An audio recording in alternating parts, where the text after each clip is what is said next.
मनीष की एक पत्नी थी जो बहुत बोलती थी और वह उसके ज्यादा बोलने से बहुत परेशान था। हरीश को पता चला कि जंगल में एक महात्मा आए हुए हैं।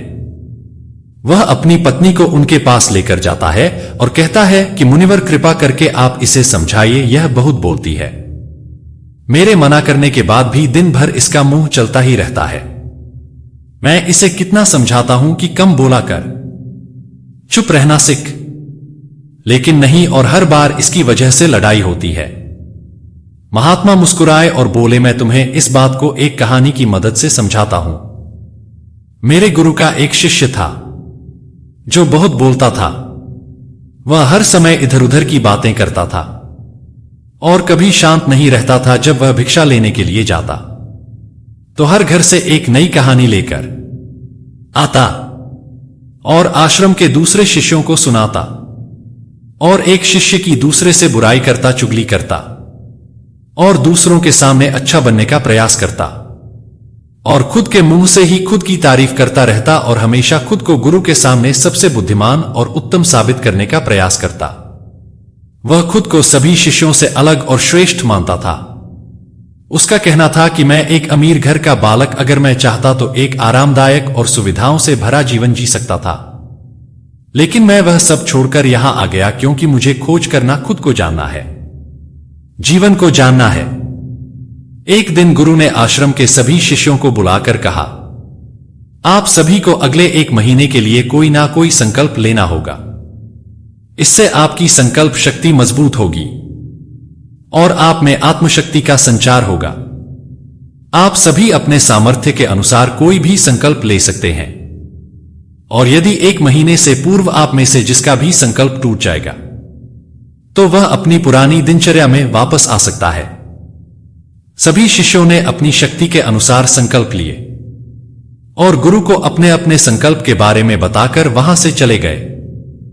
लेकिन वह शिष्य जो खुद को सबसे अलग दिखाना चाहता था, वह सीधे गुरु की कुटिया में पहुंच गया और बोला, मैं कोई छोटा मोटा संकल्प नहीं लेना चाहता, बल्कि खुद के ही जैसे एक और महान संकल्प लेना चाहता हूं। कृपया आप ही बताएं मुझे क्या संकल्प लेना चाहिए। उसकी यह बात सुनकर गुरु मुस्कुराए, बोले, क्या तुम मेरे द्वारा दिए गए संकल्प को पूरा कर पाओगे? क्या तुम्हारे लिए उसे पूरा करना संभव होगा? शायद नहीं, वह तुम्हारे लिए संभव नहीं। तुम उसे पूरा नहीं कर पाओगे, इसीलिए तुम खुद ही कोई संकल्प ढूंढो। शिष्य ने कहा, नहीं गुरुदेव, आप जो भी संकल्प मुझे देंगे मैं जरूर उसे पूरा करूंगा। गुरु ने कहा, ठीक है, तो तुम अगले 1 महीने तक चुप रहो, मुंह से एक शब्द भी नहीं निकालो।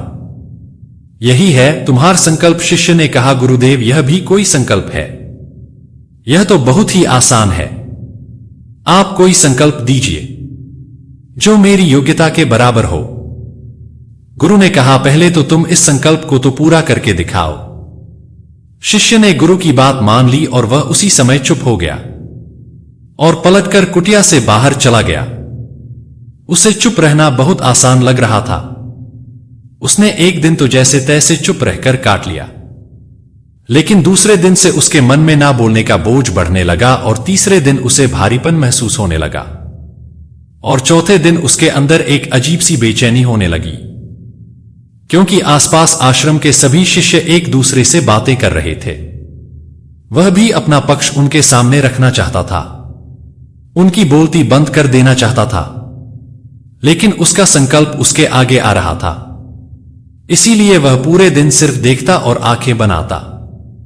इसी तरीके से कुछ दिन और बीते और वह शिष्य बीमार पड़ गया। उसका सिर फटा जा रहा था। उसका खाने पीने तक का मन नहीं था।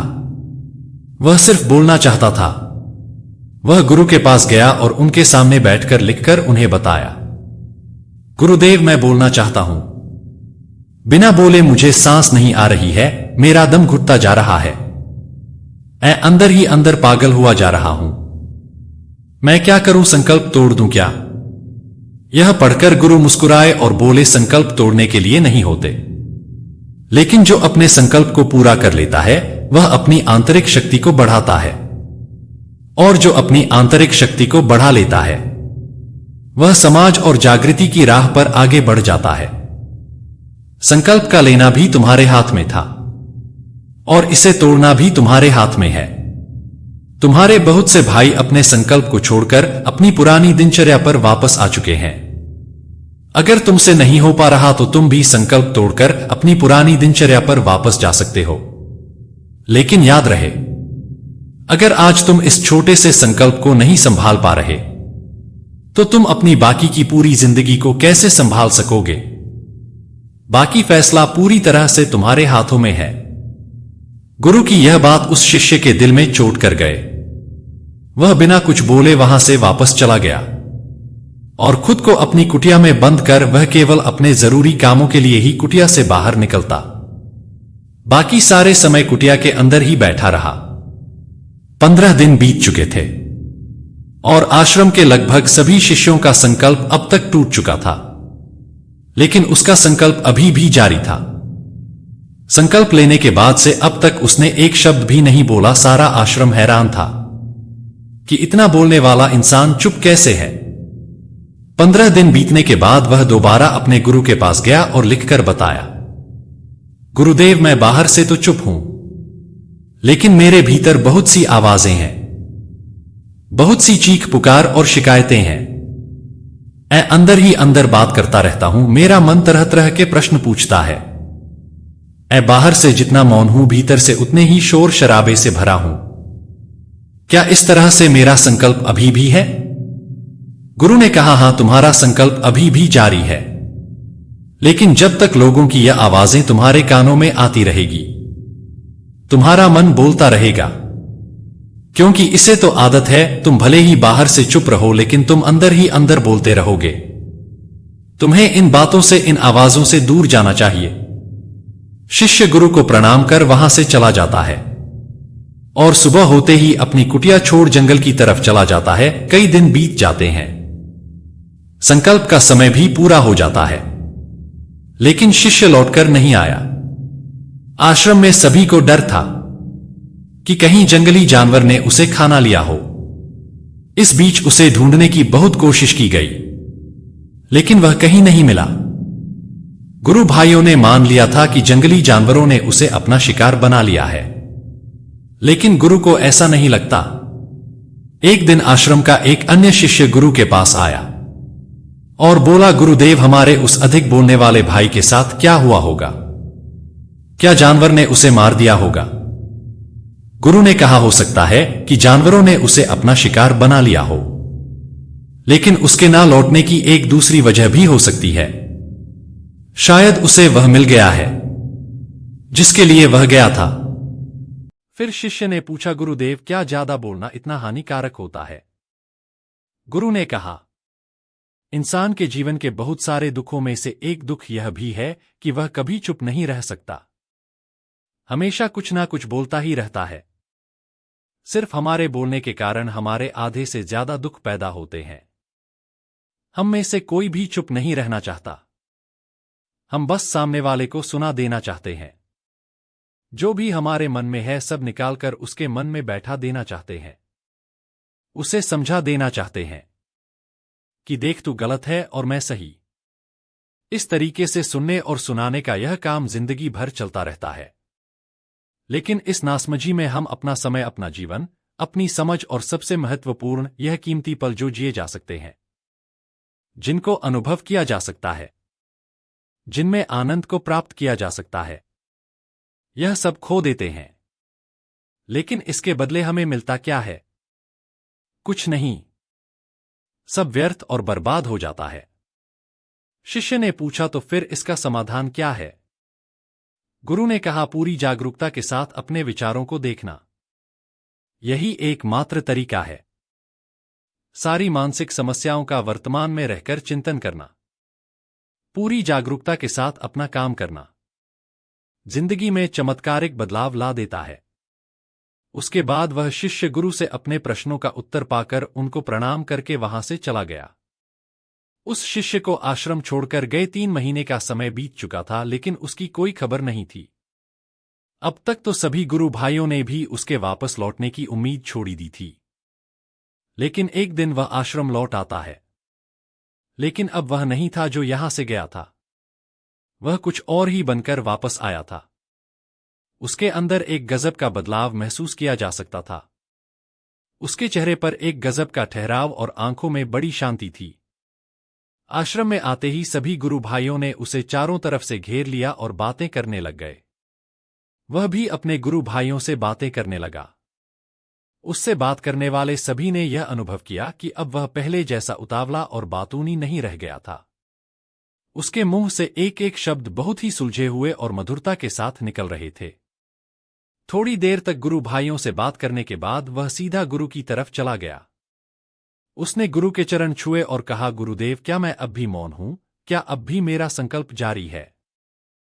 गुरु ने कुछ देर तक शिष्य की आंखों में बड़े ध्यान से देखा और कहा, हां, तुम अब भी मौन हो, तुम्हारे मुंह से एक भी शब्द निकल नहीं रहा और तुम्हारा संकल्प अभी भी जारी है। शिष्य ने कहा, गुरुदेव, जब मैं आश्रम से गया तो मैं मुंह से तो चुप था, लेकिन मेरे अंदर बहुत सी आवाजें थीं। मन में बहुत से प्रश्न थे और वह बंद नहीं हो रहे थे। तो मैं जंगल में चला गया, इस उम्मीद से कि वहां मुझे शांति मिलेगी और मेरे मन की बकबक कम हो जाएगी। लेकिन मैं जितना एकांत में जाता गया, मेरे अंदर की आवाज उतनी ही तेज होती गई। मेरे भीतर की पुरानी से पुरानी आवाज मुझे सुनाई देने लगी। तब जाकर मैंने महसूस किया कि मैं कितना गलत कर रहा था। जब मैं अपने परिवार वालों, दोस्तों को और गुरु भाइयों को बुरा भला कहता था, तो उस समय मुझे लगता था कि मैं सही कह रहा हूं। जब मैं गुरु भाइयों की एक दूसरे से चुगली करता था और उनका मजाक बनाता, तब भी मुझे यही लगता था कि मैं उनसे बेहतर हूं और मैं सही कर रहा हूं। लेकिन उस दिन मैंने पहली बार महसूस किया कि मैं कितना गलत बोलता था। काफी दिनों तक यह आवाजें, यह शिकायतें मेरे अंदर चलती रही। लेकिन धीरे धीरे करके एक दिन यह सारी आवाजें मेरे अंदर से समाप्त हो गई। अब मैं भीतर से भी मौन हो गया। उस घने जंगल में बाहर से कोई बोलने वाला था नहीं और भीतर कोई आवाज बची ही नहीं थी। और मैं उस दिन पहली बार मौन का सही अर्थ समझा। मेरे चारों तरफ बहुत शांति थी, हालांकि अभी भी कुछ आवाजें आ रही थी जो पहले भी आती थी, लेकिन मैं उन्हें सुन नहीं पाता था। बस वह सभी आवाजें मुझे स्पष्ट रूप से सुनाई दे रही थी। हवा के चलने की आवाज, चिड़ियों के चहकने की आवाज और पानी के बहने की आवाज। यह सभी आवाजें मैंने पहली बार पूरे होशपूर्वक सुनी। अपने चारों तरफ इतनी शांति मैंने पहले कभी महसूस नहीं की थी। तो इस शांति को भंग करने के लिए मैंने पहली बार अपने मुंह से कोई शब्द निकाला। मैं चिल्लाया, है ईश्वर, यह कैसी शांति है? सभी कुछ इतना शांत क्यों है? ऐसा क्या हो गया? लेकिन मेरे चिल्लाने के बाद भी शांति भंग नहीं हुई। सब कुछ पहले जितना ही शांत था, बाहर भी और भीतर भी। हे गुरुदेव, मैंने अपने गुरु भाइयों से बात की, मैंने आपसे बात की। मैं बोल रहा हूं, मैं चल रहा हूं, मैं सब कुछ देख रहा हूं। लेकिन मैं अपने भीतर एकदम एकांत में हूं, मौन में हूं। भीड़ में होता हूं तब भी भीतर से अकेला एकांत में होता हूं। जब मैं खुद में भी शोर करना चाहता हूं, तब भी एकांत में ही होता हूं। अब सब दिखाई पड़ने लगा है, सब सुनाई पड़ने लगा है। गुरु ने कहा, जब तक हम बाहर की तरफ बोलते रहेंगे, भीतर अशांति ही रहेगी। लेकिन जिस दिन हम भीतर की तरफ मुड़ जाएंगे, तब हमारे मुंह से कुछ भी निकलेगा, हम शांत ही रहेंगे। दुनिया में जितनी भी बुराइयां हैं, ज्यादातर हमारे बोलने से ही उत्पन्न होती है, क्योंकि हम चुप रहना नहीं चाहते। हमें जितनी जरूरत है उससे कहीं ज्यादा बोलते हैं। हम सामने वाले को सुनना नहीं चाहते, बल्कि उसकी बोलती बंद कर देना चाहते हैं। उसे समझा देना चाहते हैं कि मैं कौन हूं, मैं क्या कर सकता हूं। और यही हमारी जिंदगी का मकसद बनकर रह जाता है। हमारी सारी ऊर्जा व्यर्थ के बोल में बर्बाद होती रहती है। ऐसे ही समाज में लोगों का जीवन दुखों से भर जाता है, जो हमेशा एक दूसरे को सुनाने में लगे रहते हैं। कभी एक दूसरे को सुनना नहीं चाहते, समझना नहीं चाहते, और चुप रहना तो उन्होंने कभी सीखा ही नहीं, क्योंकि चुप रहना उन्हें छोटा महसूस करवाता है। दुनिया की सभी लड़ाइयों का कारण हमारा बोलना ही है, इसलिए हमें सिर्फ उतना ही बोलना चाहिए जितना जरूरी हो, क्योंकि व्यर्थ का बोलना ऊर्जा को नष्ट करना है। और यह बोलना ही हमें कभी अपने भीतर की ओर लौटने नहीं देता, क्योंकि यह हमें बाहर की ओर खींच कर रखता है, और बाहर है ही क्या इस संसार के अलावा।